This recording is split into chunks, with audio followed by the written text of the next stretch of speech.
Lon Po Po, a Red Riding Story from China by Ed Young.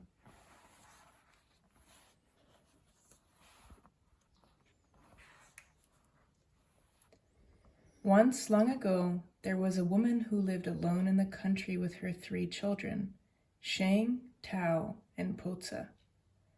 On the day of their grandmother's birthday, the good mother set off to see her, leaving the 3 children at home. Before she left, she said, "Be good while I'm away, my heart-loving children. I will not return tonight. Remember to close the door tight at the sunset and latch it well." But an old wolf lived nearby and saw the good mother leave. At dusk, disguised as an old woman, he came up to the house of the children and knocked on the door twice. Bang, bang. Shang, who was the eldest, said through the latched door, "Who is it?" "My little jewels," said the wolf. "This is your grandmother, your Po Po." "Po Po," Shang said. "Our mother has gone to visit you."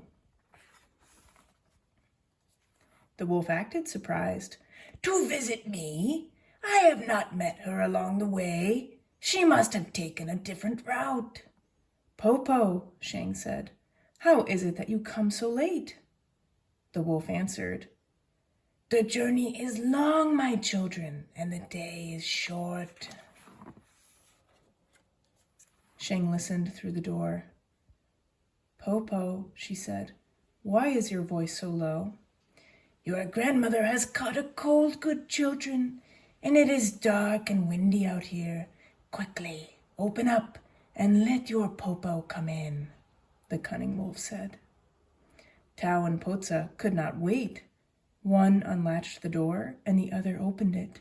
They shouted, "Po Po, Po Po, come in." At the moment he entered the door, the wolf blew out the candle. "Po Po," Shang asked, "why did you blow out the candle? The room is now dark." The wolf did not answer. Tao and Potsa rushed to their Po Po and wished to be hugged. The old wolf held Tao. "Good children, you are so plump," He embraced Potsa. "Good child, you have grown to be so sweet." Soon the old wolf pretended to be sleepy. He yawned. "All the chicks are in the coop," he said. "Po Po is sleepy too." Then he climbed into the big bed. Potsa climbed in at one end with the wolf, and Shang and Tao climbed in at the other. But when Shang stretched, she touched the wolf's tail. Po Po, your foot has a bush on it."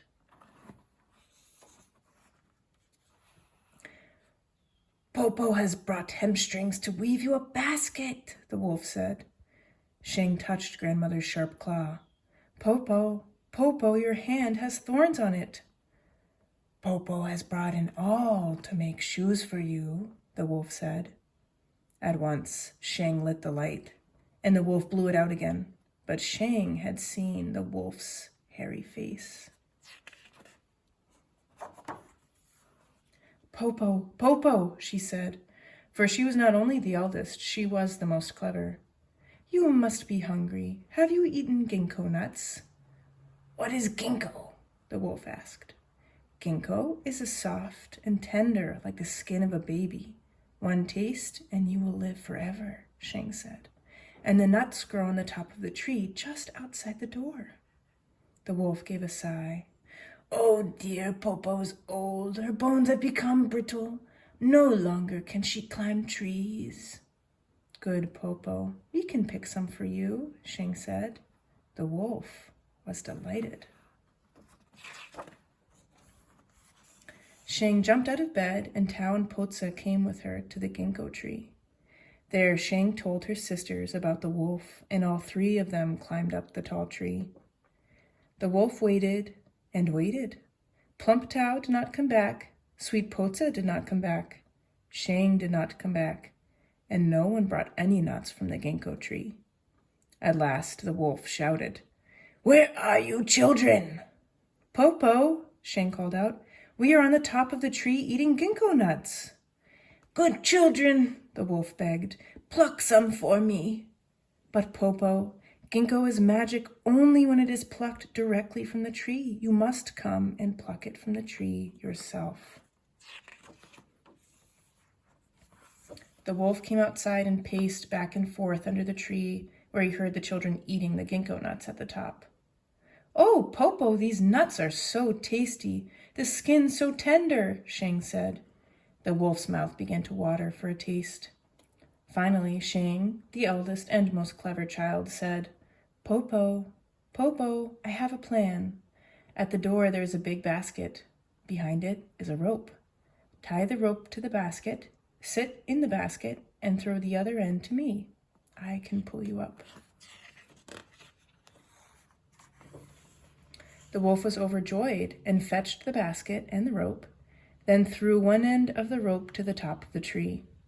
Shang caught the rope and began to pull the basket up and up.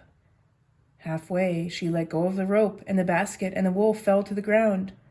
"I am so small and weak, Popo," Shang pretended. "I could not hold the rope alone." "This time I will help," Tao said. "Let us do it again." The wolf had only one thought in his mind, to taste a ginkgo nut. He climbed into the basket again. Now Shang and Tao pulled the rope on the basket together, higher and higher. Again they let go, and again the wolf tumbled down, down, and bumped his head. The wolf was furious. He growled and cursed. "We could not hold the rope, Popo," Shang said. "But only one ginkgo nut, and you will be well again." "I shall give a hand to my sisters this time," Potsa, the youngest, said. "This time we shall not fail." Now the children pulled the rope with all their strength.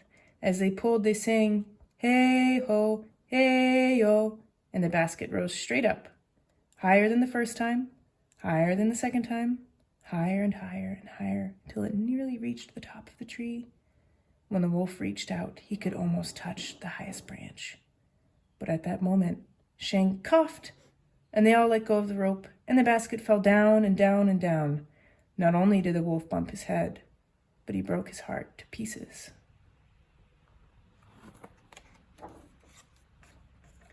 "Popo!" Shang shouted, but there was no answer. "Popo!" Tao Tao shouted, but there was no answer. "Popo!" Patsa shouted. There was still no answer. The children climbed to the branches just above the wolf and saw that he was truly dead. Then they climbed down, went into the house, closed the door, locked the door with the latch, and fell peacefully asleep. On the next day, their mother returned with a basket of food from their real Popo, and the three sisters told her the story of the Popo who had come.